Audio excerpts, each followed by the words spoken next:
How supple is magnesium? Well, today we are going to find out. I'm going to review the Vast A1 all-road magnesium gravel bike. Find out what I like and dislike about it in this video. Welcome back, Pathless Peddlers, and if you're new to the channel, if you're into the non-competitive side of cycling, riding party pace, and living the supple life, you have found your people, hit that subscribe button. So Vast is a relatively new bike brand, and their main value proposition is that they are making bikes out of magnesium. But currently they are one of the few bike brands that are doing it. Without getting too much into the specifics, it has excellent strength to weight ratios when compared to things like aluminum and titanium. So basically you get a tough bike, but it is also lightweight and very competitive with carbon offering. The all-road is offered in two builds, one with 700 by 38s, but you can also get with 650B by 48s. I was sent the 700C version, but I also rode it with some 650B wheels from Hunt, so I could get a sense of how it would ride with 650s. Looking at the components, it's thoroughly modern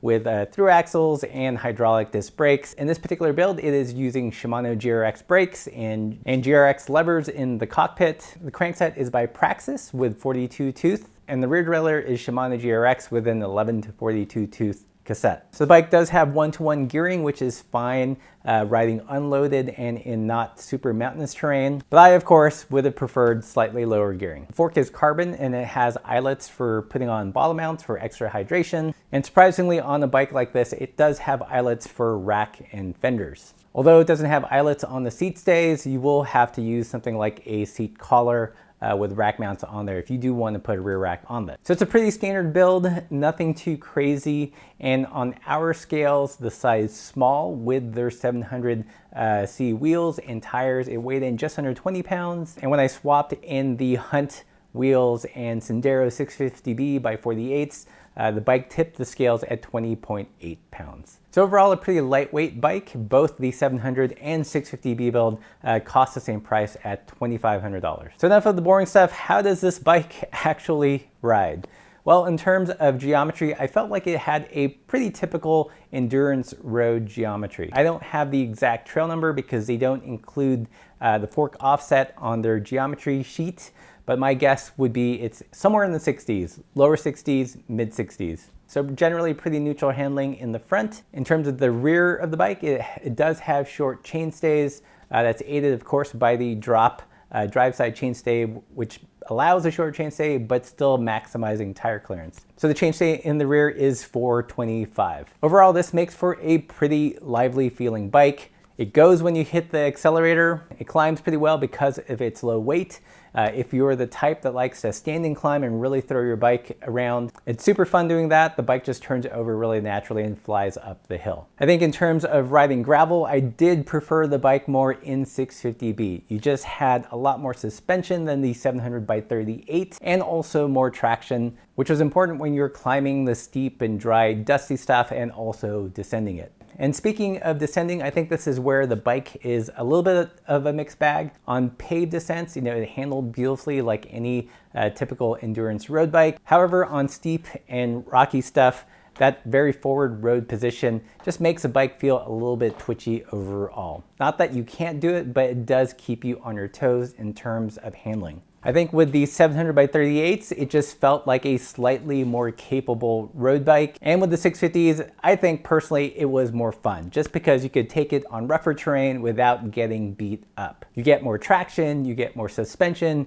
and sure, you may lose some overall theoretical speed, but honestly, for me, that's not a big concern. I'd rather have the fun plushness of the bigger tire. So in terms of ride quality, I did feel like the material is definitely on the slightly stiffer side of the spectrum. There was a slight dulling effect, something I would get from a Thai bike, but in terms of stiffness and responsiveness, it probably felt closer akin to a carbon bike.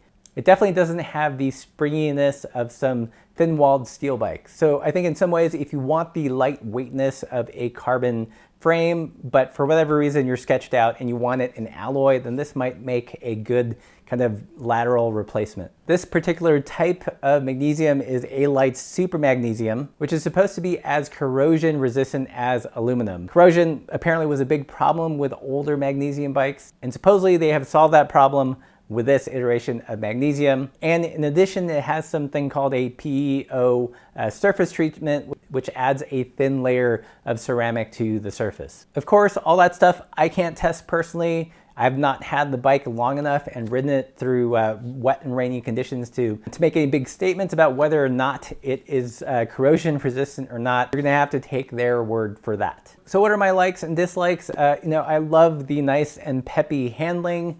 Definitely feels like a quick and light road bike that is made more capable with wider tires. Another thing I like, of course, is the lightweight. I tend to review slightly heavier bikes on the channel, so it's always a treat to ride something nice and svelte and take it uphill. And lastly, another like is that even though it is a quick and sporty bike, it does have some utility to it. It does give you the option to put a rear rack or carry some extra bottle cages in the front. In terms of dislikes, aesthetics for me, it doesn't really jive. I think I would have preferred a matching fork to go along with the frame. The welds aren't the prettiest to look at. That's kind of exacerbated by the gloss finish. I think an all matte paint job would have been a lot better on this bike. Honestly, other than that, there's not a whole lot to complain about. I think it gives you a lot of value for the money. At 2,500 bucks, this is really competitive to full frame carbon bikes out there. This bike reminds me of the Salsa War Road in handling, but for the price, you get something better spec'd. I think the only other bike that comes close in terms of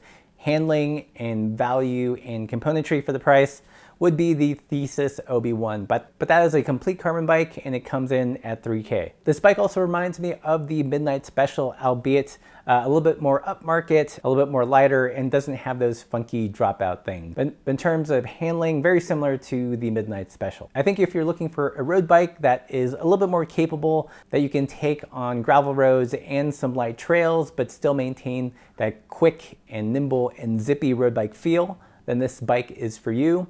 Or if you're looking for a gravel bike that definitely falls more on the racy end of the spectrum rather than the touring adventure end, then this bike is also for you. And if you're looking for something that's a little bit different on the market, there aren't a whole lot of magnesium bikes out there. Maybe this bike will start a trend. This bike will definitely be a good conversation starter for those that are curious about magnesium. That's what I think. Let me know what you guys think in the comments below. Are any of you on the A1? I'd love to know your long-term experiences. If you like this content, consider supporting the channel by joining us on Patreon, where you get lots of cool discounts and perks with brands we love. And as always, keep the supple side down.